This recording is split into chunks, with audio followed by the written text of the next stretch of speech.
Bonjour, c'est Ursula encore. On est le 29 août 2020.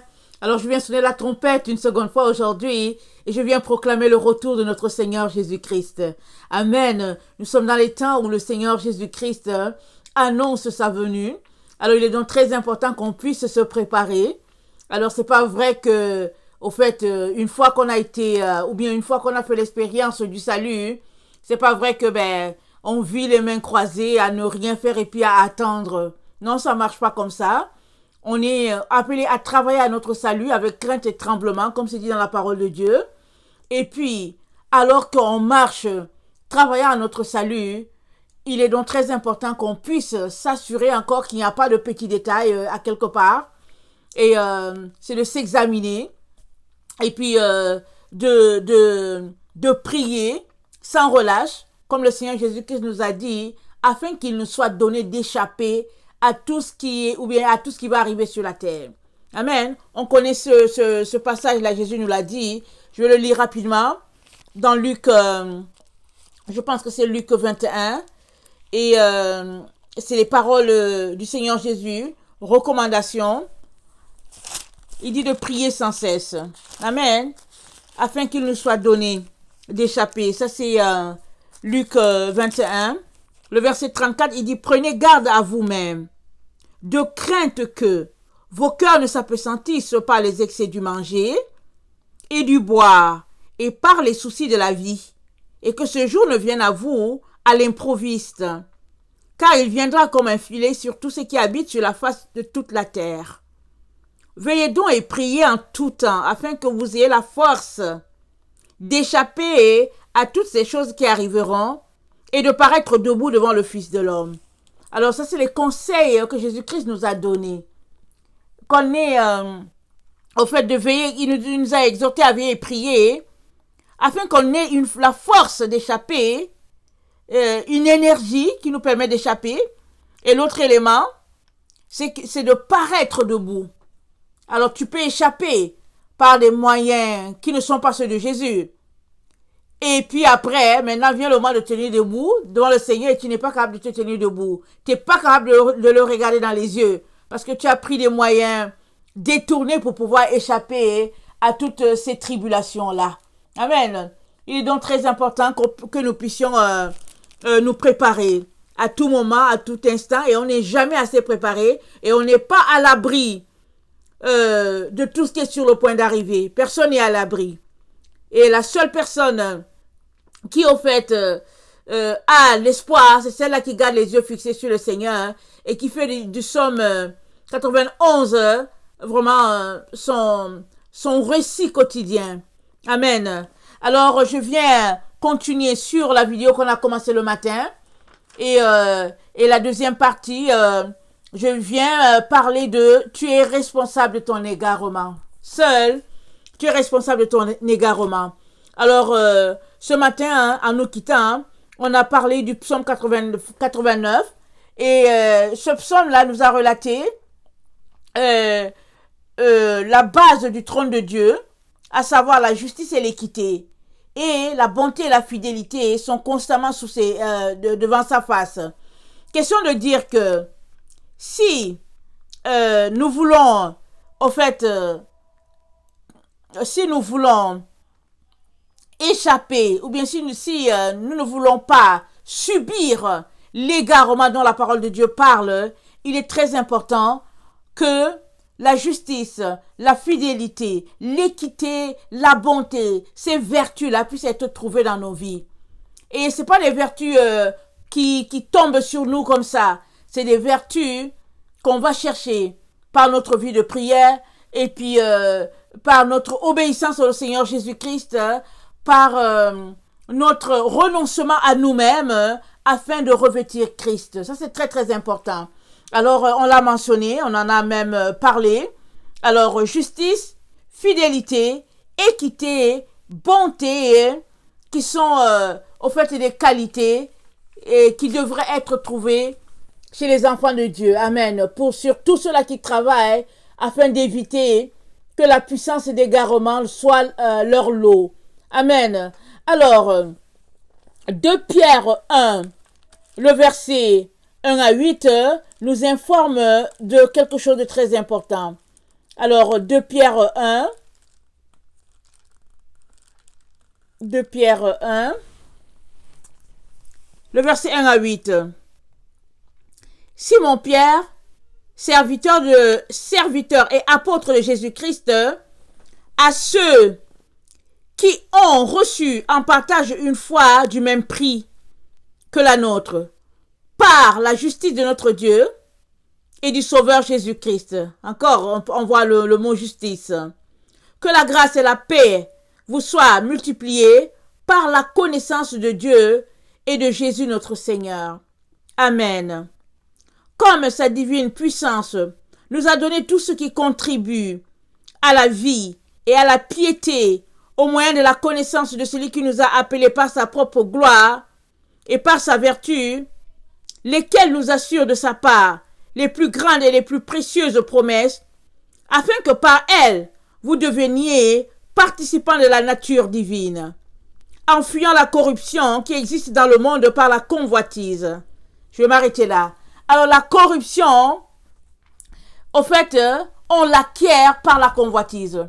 Et nous savons tous que nous donnant les 10 commandements, le Père nous a dit, tu ne convoiteras pas. Tu ne convoiteras pas la femme de ton prochain, les biens de ton prochain, le bœuf de ton prochain, tout ce qui appartient à ton prochain, tu ne convoiteras pas ça. Alors la convoitise, c'est la séduction. Et puis, quand tu convoites quelque chose qui ne t'appartient pas, alors ça veut dire que ton cœur envie l'autre. Et ça, c'est un gros péché. Alors tu deviens une personne qui bloque les bénédictions de l'autre, tant il est vrai que tu es rempli d'envie, de jalousie envers l'autre. Alors Pierre nous dit de fuir la corruption qui existe dans le monde.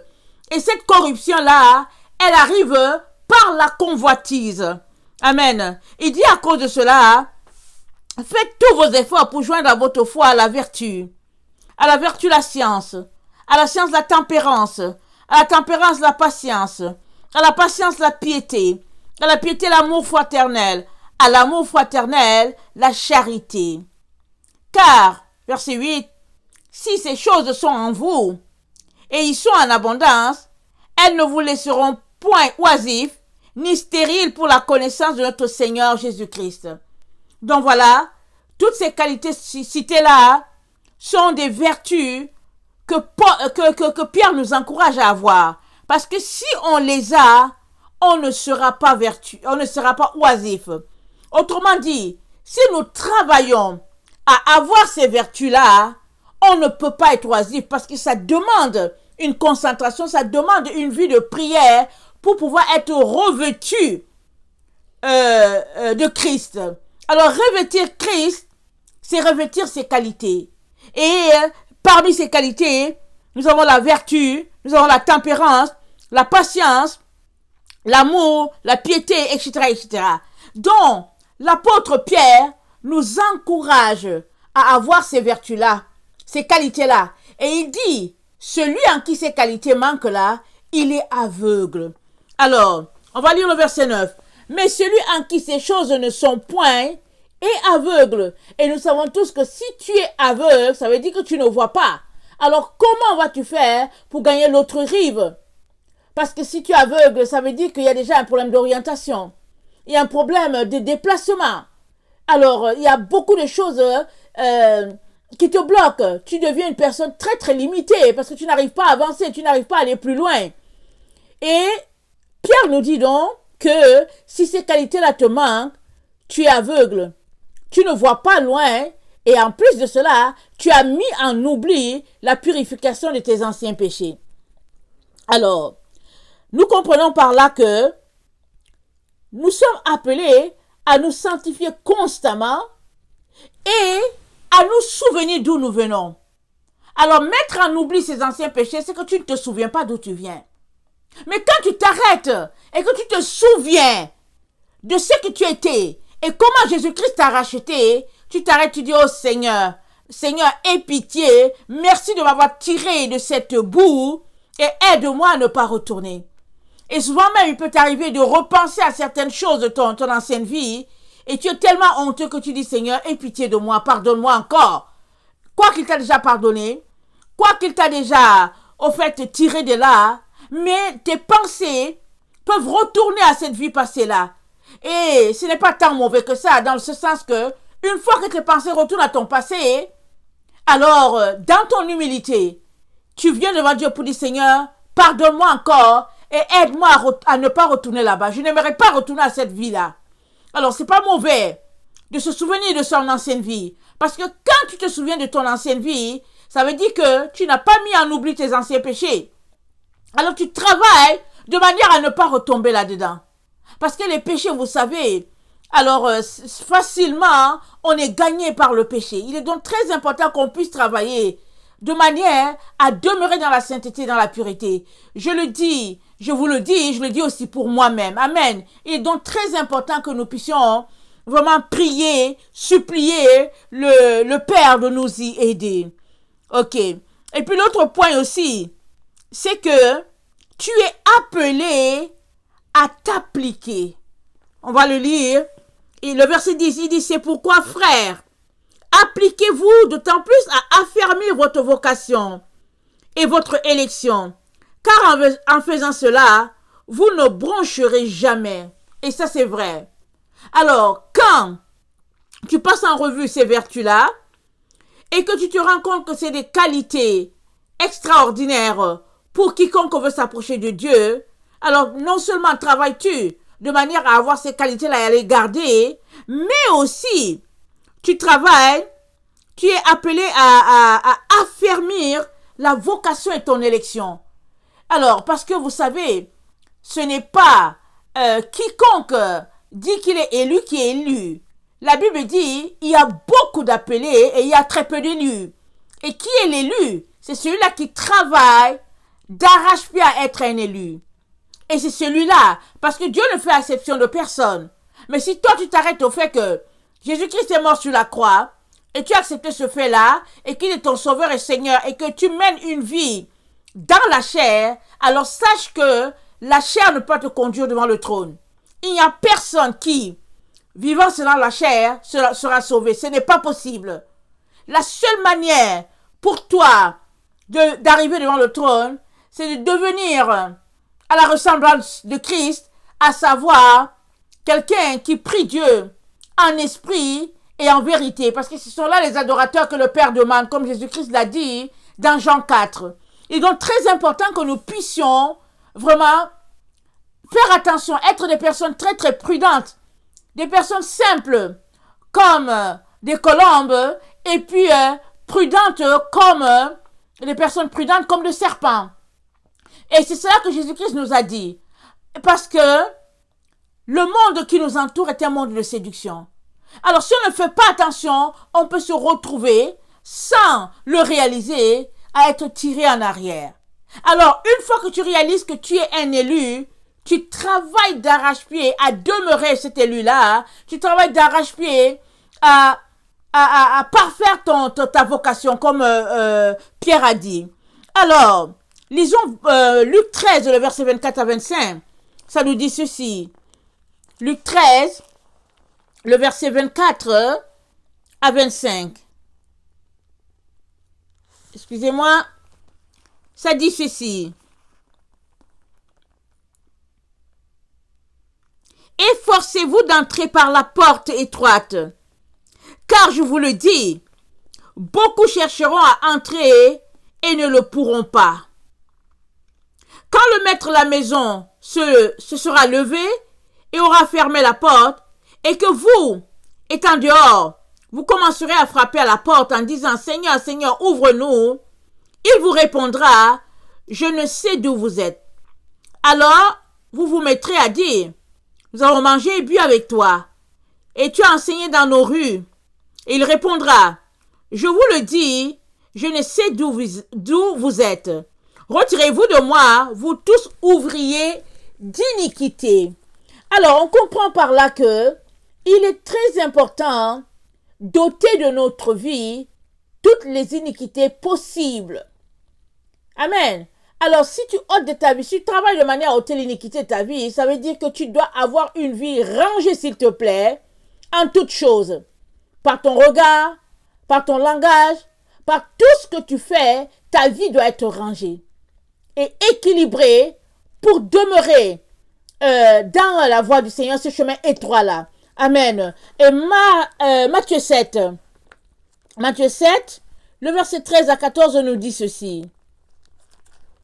Matthieu 7, le verset 13 à 14.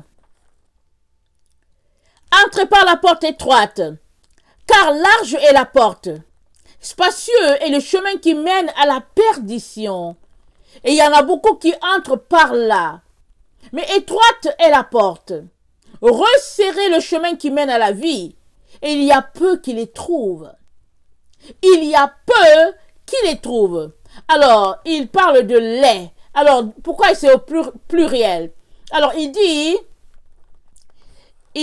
ça c'est Matthieu qui parle, il dit, entrez par la porte étroite, car large est la porte, spacieux est le chemin qui mène à la perdition, et il y en a beaucoup qui entrent par là. Mais, étroite est la porte, c'est-à-dire la porte, elle est toute petite, elle est étroite, et il y a aussi un chemin, et resserrez le chemin qui mène à la vie. Non seulement y a-t-il une porte, déjà elle est étroite, et dans la porte, il y a un chemin à l'intérieur pour toi. Alors, qu'est-ce que le texte nous dit? Déjà, Jésus, c'est la porte. Alors, elle est déjà resserrée. Choisir Jésus-Christ, c'est déjà choisir la petite porte. Ça, c'est ça, choisir Jésus. Maintenant, à l'intérieur de cette porte, il y a un chemin pour toi. Il y a un chemin pour moi. Il y a un chemin pour Z. Alors, tu n'entres pas par la porte pour aller faire ta volonté. Tu entres par la porte qui est Jésus pour aller faire sa volonté à lui. Alors, on comprend que, alors, c'est resserré, s'il vous plaît. C'est pourquoi il dit, il y en a peu qui les trouvent. C'est-à-dire qu'ils trouvent quoi? Il y en a peu qui trouvent la porte et encore moins le chemin. Alors, si toi et moi, nous pensons que nous l'avons trouvé, il est donc très important qu'on travaille d'arrache-pied de manière à demeurer à cela, à ces portes-là, à ces chemins-là. Alors, c'est une vie de travail. Parce qu'il y a beaucoup qui viennent au Seigneur qui pensent qu'ils n'ont pas besoin de faire des efforts. C'est une vie de travail. C'est pas une vie de paresse. Si tu es paresseux, alors lève-toi de ta paresse et apprends que tu as besoin de travailler. Ça demande la foi, ça demande beaucoup de travail, ça demande de l'amour sur ce chemin-là. Et c'est pas quelque chose de lourd, parce que pendant que tu es là-dedans, tu es heureux parce que Jésus-Christ est là avec toi. Parce que tu es amoureux de lui. Alors tu es content d'être avec lui. Peu importe l'endroit où il est, tu es content d'être là. Amen. Alors, il est donc important que nous puissions, nous appliquer. Alors, s'appliquer à quelque chose, c'est de travailler de manière à être parfait, de manière à être excellent, de manière à être le meilleur. C'est de travailler comme un athlète qui veut gagner le premier prix, qui veut que l'hymne de son pays soit chanté. C'est cela s'appliquer. Alors, regardons Ésaïe 35, le verset 1 à 10. Ésaïe 35, le verset 1 à 10.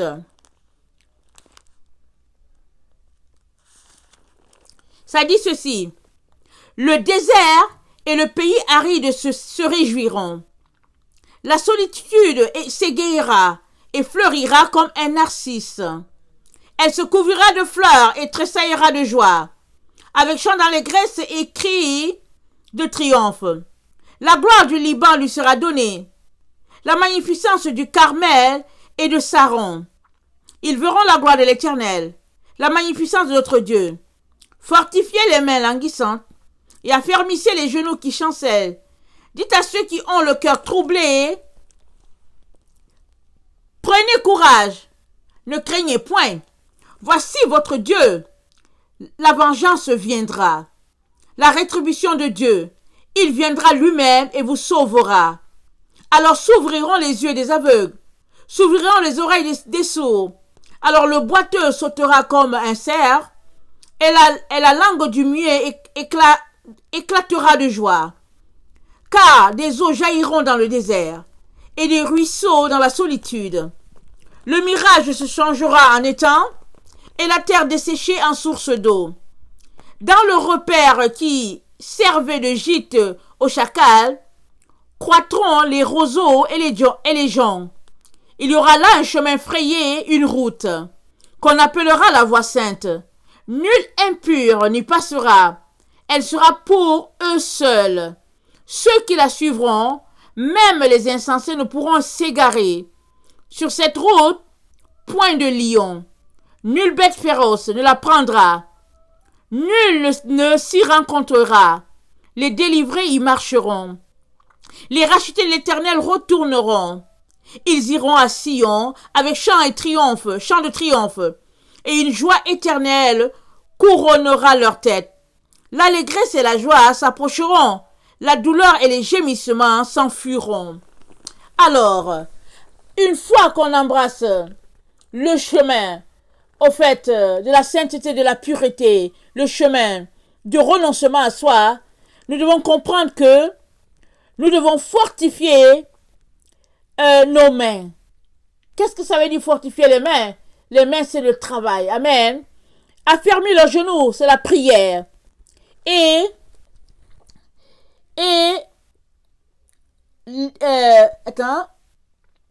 les gémissements s'enfuiront. Ça veut dire que dans cette route-là, la souffrance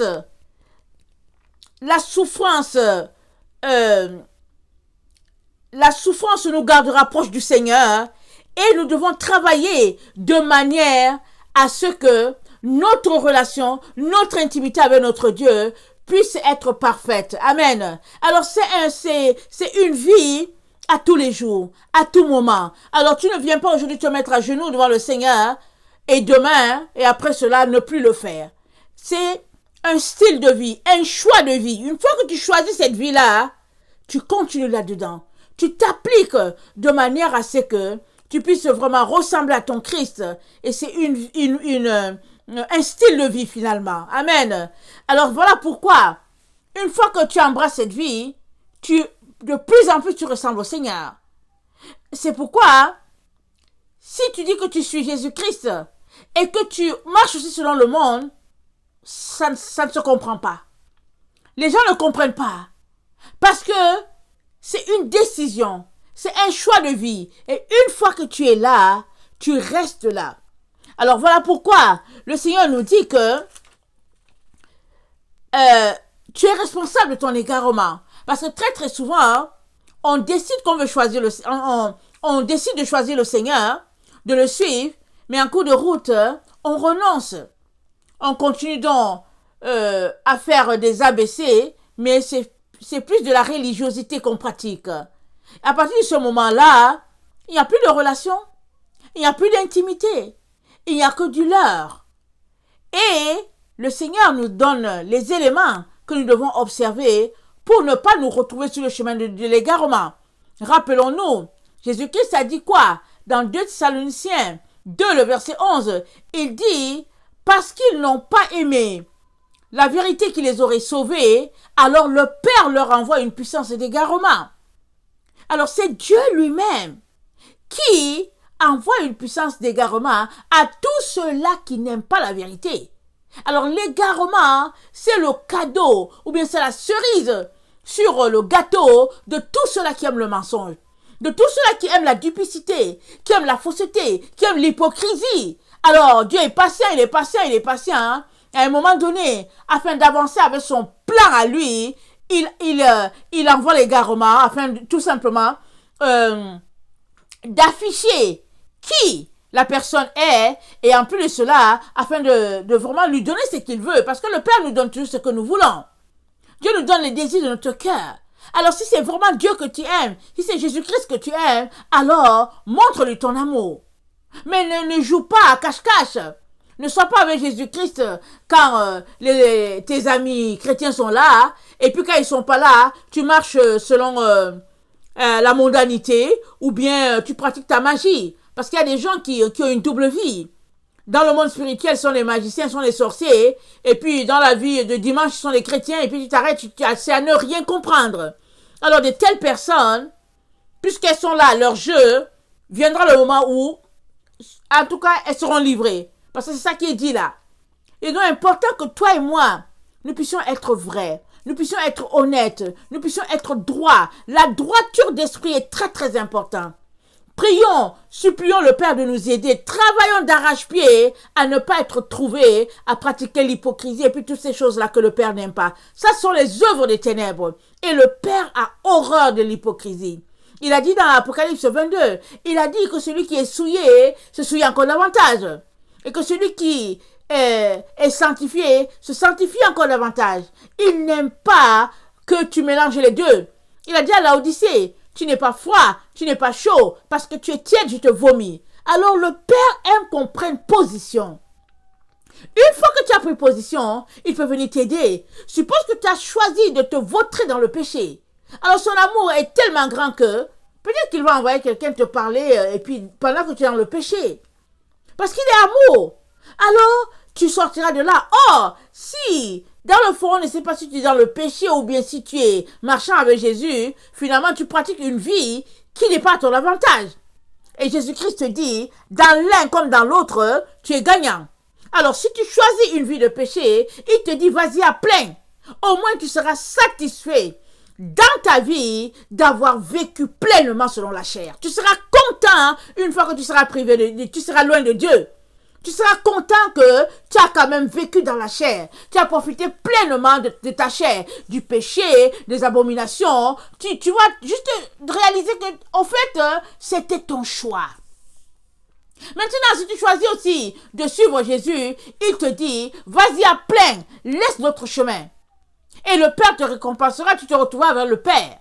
Mais, si tu te balades sur les deux chemins, tantôt tu es à gauche, tantôt tu es à droite, et puis finalement tu es perdu, le Père t'encourage tout simplement à quitter la voie de la fausseté.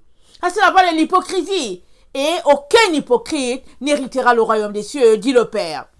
Amen. Alors, il est donc très important qu'on puisse travailler à notre salut avec crainte et tremblement. Amen. Alors, Ésaïe 55 parle de toutes ces personnes-là qui courent après ce qui ne rassasie pas. Elles sont les enfants de Dieu, mais elles courent après ce qui ne rassasie pas. Si bien qu'elles n'ont pas le temps de travailler à leur salut.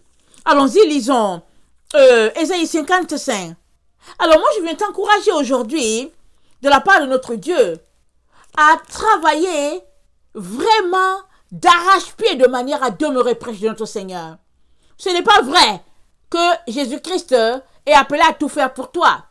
Jésus-Christ, il a vécu comme un humain sur cette terre. Il a vécu pleinement comme un humain. Il a vécu sa vie et il a fait ce qu'il devait faire. Et dans les tâches qu'il devait faire, il devait donner sa vie pour que toi et moi, nous puissions être sauvés. Ça faisait partie de son plan, de son canevas, de tout ce qu'il devait faire quand il est venu sur la terre. Mais toi, c'est quoi que tu es venu faire sur la terre? Est-ce que tu le connais? Parce que nous sommes sur la terre pour accomplir notre raison d'être. Tu n'es pas là pour te balader. Tu n'es pas là pour, courir par-ci par-là après les choses qui ne rassasient pas. Tu es là pour accomplir ta mission. Mais si tu ne la connais pas, comment tu vas faire? Commence d'abord par la connaître.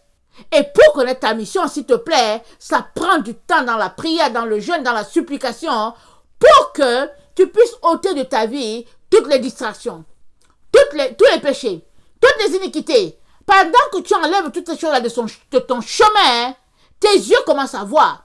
Les écailles tombent et tu vois mieux. Et tu commences à réaliser que, tiens, on dirait que voilà, j'ai été appelé à ceci, j'ai été appelé à cela.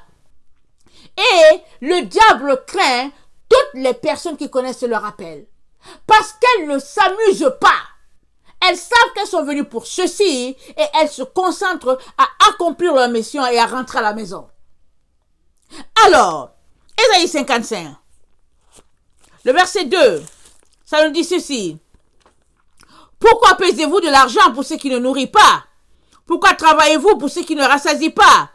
Écoutez-moi donc et vous mangerez ce qui est bon. Et votre âme se délectera de mes succulents.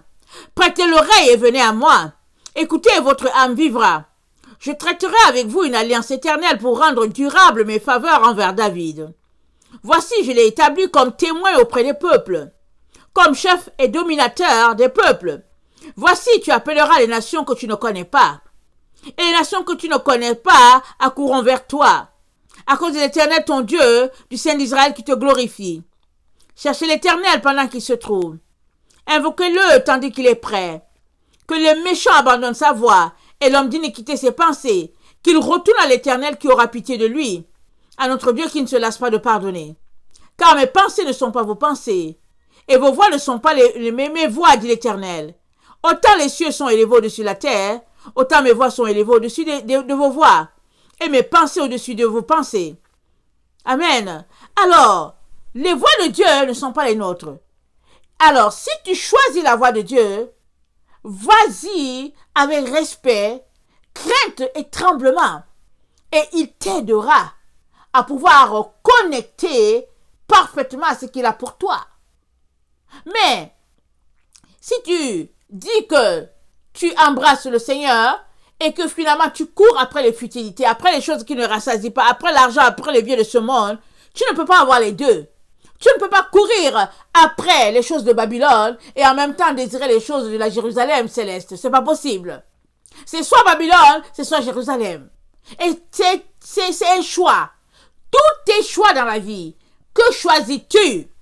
Alors, une fois que tu choisis un côté, reste-y, travaille d'arrache-pied de manière à connecter à la lumière. Si tu as choisi le côté de la sanctification, de la purification, le côté de Jésus-Christ.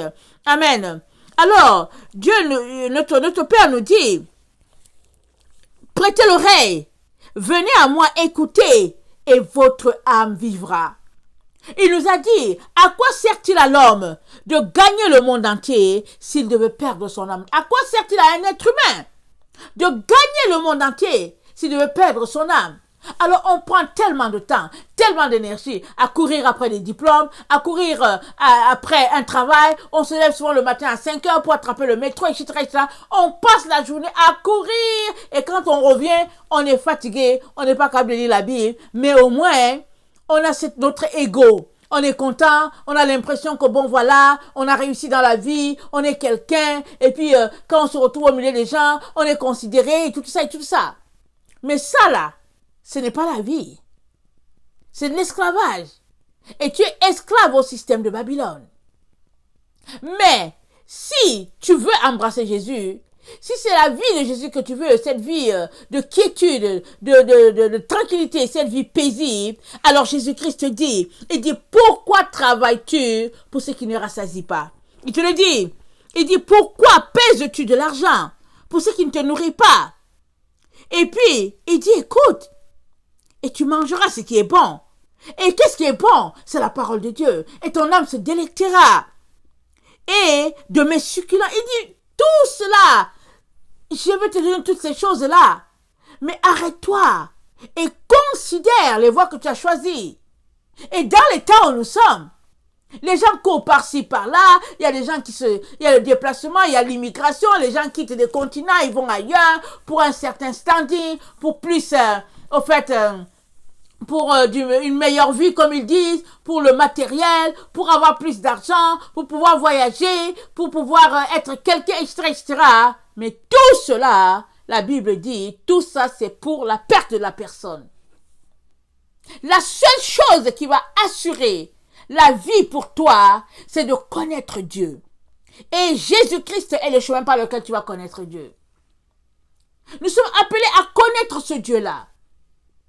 À sentir, à goûter combien il est bon. Parce que le salut, il est en une seule personne, hein, et cette personne, c'est Jésus-Christ. Alors, si donc, tu passes ton temps à courir après ce qui ne rassasie pas, tu passes ton temps à vivre ta vie pour chercher tes diplômes et puis je sais pas quoi, alors ne viens pas après accuser Dieu. Une fois que tu es dans l'égarement. Parce que la puissance d'égarement, elle est envoyée pour tous ceux-là qui n'aiment pas la vérité. Dieu est patient, il est patient, il est patient. Hein? À un moment donné, puisque tu aimes toujours le mensonge, tu aimes le mensonge, il t'envoie une puissance d'égarement, alors tu es égaré. Finalement, tu as l'impression que Dieu te parle, tu entends des voix qui te parlent, mais ce n'est pas Dieu qui te parle, c'est les démons qui te parlent. Ou bien c'est un ange là qui est là, un ange déchu là, que Dieu a mis là à côté de toi pour qu'il te parle, qu'il te maintienne dans ton illusion. Tu es dans ton illusion en disant que ouais, Dieu me parle et tout. Non, c'est fini. Tu es à tel égarement. Et le Seigneur te dit, seul tu es responsable de ton égarement. Parce que lui, il a pourvu pour que tu sois nourri, que tu sois rassasié, que tu puisses être comme un arbre près d'un courant d'eau. Mais maintenant, si tu choisis ta voie, alors, ce ne sera pas de sa faute. Tu n'accuseras personne. Alors, Deutéronome 32, le verset 1 à 7, je pense que je vais finir avec ça. Deutéronome 32, le verset 1 à 7 nous dit ceci. Cieux, prêtez l'oreille, et je parlerai, c'est l'Éternel qui parle. Terre, écoute les paroles de ma bouche. Que mes instructions se répandent comme la pluie. Que ma parole tombe comme la rosée. Comme des ondées sur la verdure. Comme des gouttes d'eau sur l'herbe. Car je proclamerai le nom de l'Éternel.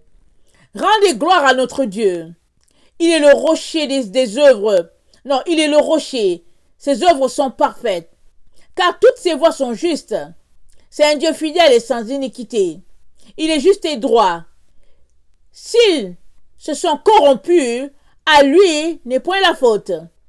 La honte est à ses enfants. Race fausse et perverse. Est-ce l'Éternel que vous rendrez responsable, peuple insensé et dépourvu de sagesse? N'est-il pas ton Père, ton Créateur? N'est-ce pas lui qui t'a formé, qui t'a affermi? Rappelle à ton souvenir les anciens jours. Passe en revue les années, génération après génération.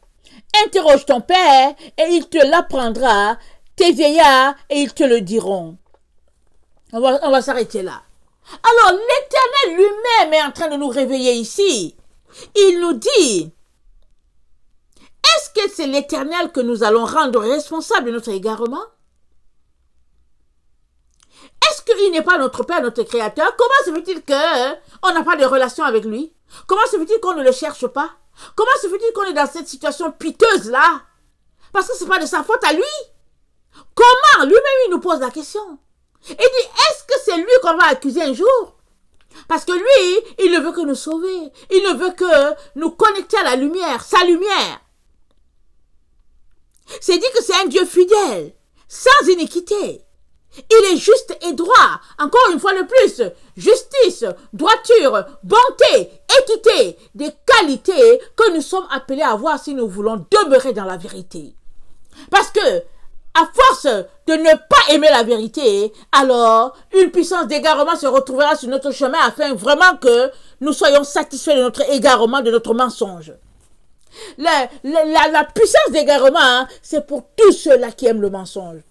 C'est pour tous ceux-là qui aiment le faux, qui aiment l'hypocrisie, qui disent une chose et en réalité, ils font autre chose. Alors, la puissance d'égarement se colle à eux. Et le Seigneur nous interpelle encore aujourd'hui. Il nous dit,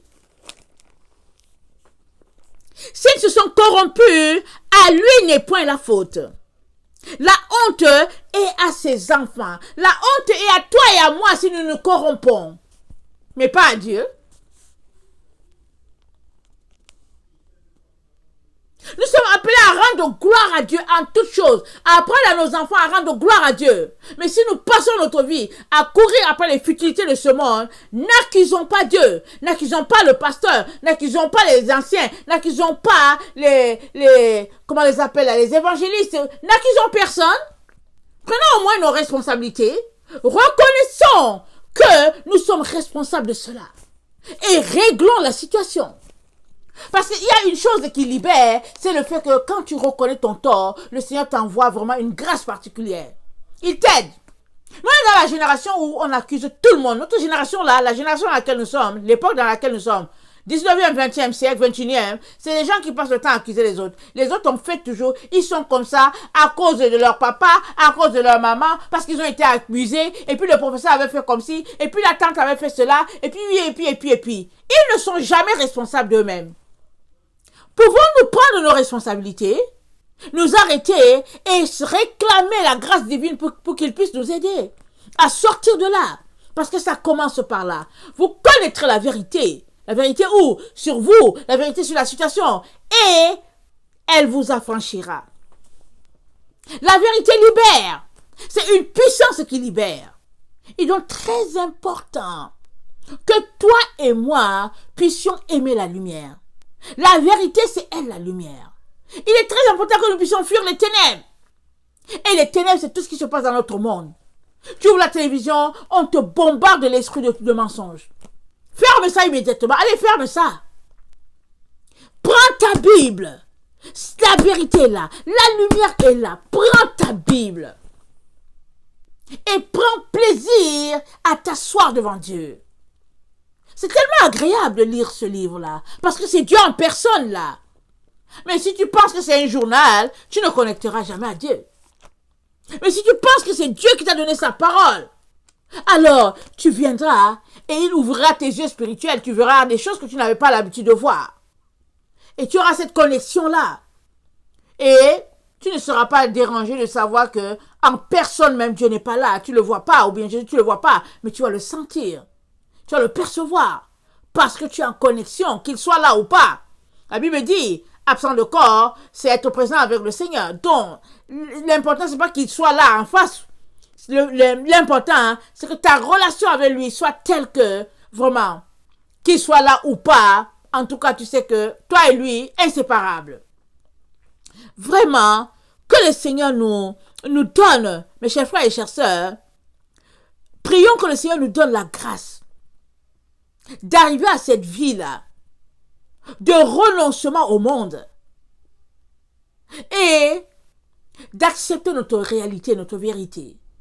C'est de nous regarder à travers la parole de Dieu qui est le miroir et d'admettre que nous avons tel problème, tel problème, tel problème et de le supplier de nous aider. Et il nous aidera parce qu'il est un Père, il est un Dieu de grâce pour nous, ses enfants. Alors soyez bénis, je vous aime beaucoup et Dieu davantage. Travaillons à notre salut avec crainte et tremblement, s'il vous plaît. Maranatha, le Seigneur revient, soyez bénis. Amen. Amen.